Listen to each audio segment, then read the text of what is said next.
যারা বেগুন খেতে চায় না, বেগুন দেখলে নাক ছিটকায়, মনে করে যে বেগুন খেতে একেবারে ভালো লাগে না, আজকের ভিডিওটা তাদের জন্য। আর তাদের মধ্যে একজন হলো আমার হাজব্যান্ড। হ্যালো ভিউয়ার্স, আসসালামু আলাইকুম। আজকে আমি বেগুনের একটা ভিন্ন স্বাদের ভিন্ন রকমের রেসিপি তৈরি করব। আমার ঘরে কয়েকদিন ধরে এই বেগুনগুলো ঘরে ছিল, কিন্তু খাওয়া হয় নাই। কেন হয় না? আপনাদের ভাইয়া বেগুন একেবারেই পছন্দ করে না, কিন্তু আমি কিনেছি, এখন তো নষ্ট করা যাবে না, সেই জন্য ভাবছি একটু ভিন্নভাবে রান্না করে দেব। এখানে আমি সুন্দরভাবে চাকচাক করে বেগুনগুলো সুন্দরভাবে কেটে নিয়েছি, এরপর পরিষ্কার করে ধুয়ে নিয়েছি। এখন বেগুনের মধ্যে কিছুটা লবণ এবং হলুদ দিয়ে সুন্দর করে মেখে নেব। আর একটা টিপস আপনাদের দিয়ে থাকবো, সেটা হচ্ছে আপনারা হয়তো অনেকে ভাবেন যে বেগুন তেলে ভাজার সময় প্রচুর পরিমাণে তেল লাগে, সেই ভয়ে কিন্তু কেউ বেগুন ভাজতে চান না। আপনারা যখন রান্না করবেন ঠিক তার আধা ঘন্টা আগে এভাবে সুন্দরভাবে হলুদ লবণ দিয়ে বেগুনটা মেখে রেখে দিবেন। দেখবেন ভাজার সময় অল্প তেলে আপনার বেগুনটা ভাজি করা হয়ে গেছে।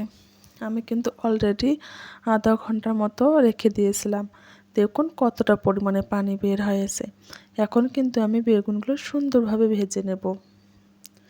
যারা খেতে চায় না বেগুন, একেবারেই পছন্দ করে না, এইভাবে রান্না করলে আমার মনে হয় নিশ্চয়ই তারা খাবে।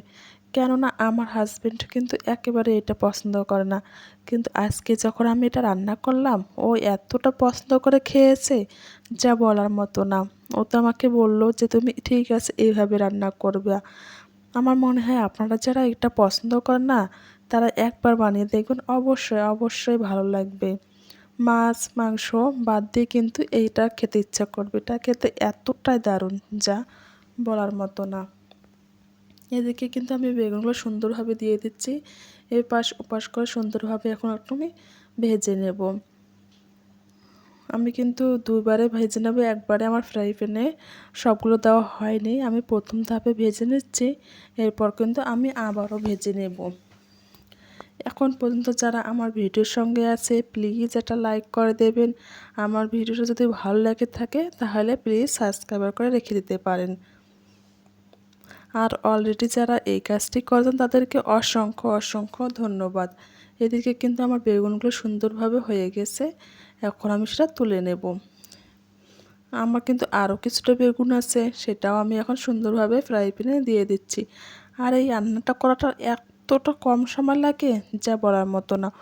অন্য অন্য রান্না তুলনায় কিন্তু এই রান্নাটা খুব তাড়াতাড়ি হয়ে যায়, সামান্য একটু সময় দিলে রান্নাটা কিন্তু একেবারে কমপ্লিট। সেই জন্য আপনাদের কোনো টেনশন নাই যে রান্না করব কতক্ষণ লাগবে সময়, কিন্তু এটা একেবারে ভুল ধারণা। কেননা আমি যেহেতু নিজে রান্না করেছি, খুব কম সময়ে কিন্তু আমার রান্নাটা আমি সেরে নিয়েছি। এদিকে কিন্তু আমার বেগুনগুলো সুন্দরভাবে ভেজে নেওয়া হয়ে গেছে। একই তেলে আমি কিন্তু কিছুটা পরিমাণে পেঁয়াজ দিয়েছি। পেঁয়াজটা যখন একটু কালার এসেছে, এর মধ্যে জিরা বাটা মশলা, আমি কিন্তু কাঁচামরিচটাও বেটে নিয়েছি, রসুন বাটা আর আদা বাটা সমস্ত কিছু আমি দিয়ে এখন সুন্দরভাবে কষিয়ে নেব। আপনারা চাইলে এখানে কিন্তু কাঁচামরিচের জায়গায় গুঁড়া মরিচটাও ব্যবহার করতে পারেন, কিন্তু আমার ঘরে আজকে ছিল না, সেজন্য আমি কাঁচামরিচটাই অ্যাড করলাম। এখন আমি সুন্দরভাবে মশলাটা কষিয়ে নিচ্ছি। যে কোনো তরকারি কিন্তু ভালোভাবে কষিয়ে নিয়ে রান্না করলে তরকারিটা কিন্তু খেতে দারুণ হয়। এখন আমার অলরেডি কষিয়ে নেওয়া হয়ে গেছে, আমি এখন পানি দিয়ে দিলাম। পানি দেওয়ার পরে কিন্তু আমার যে বেগুনগুলো ভেজে রেখেছিলাম সেটাই আমি সুন্দরভাবে এখানে দিয়ে দিলাম। আর এই তরকারিটা কিন্তু একেবারে বেশি পরিমাণে ঝোল রাখা যাবে না, একটু মাখা মাখা ঝোল হবে, খেতে কিন্তু দুর্দান্ত ভালো। আপনারা একবার হলেও কিন্তু এভাবে রান্না করবেন, দেখবেন অনেক বেশি ভালো লেগেছে। এই যে দেখুন আমার ফাইনাল লুক অনেকটা সুন্দর হয়েছে, তাই না? আমি নিজে রান্না বলে বলছি না, রান্নাটা কিন্তু খেতেও যেমনি মজা হয়েছে, দেখতেও কিন্তু তেমনই সুন্দর হয়েছে। আর একটা জিনিস দেখাই আপনাদের, আমার কিন্তু একটা বেগুনও ভেঙে যায়নি, সমস্ত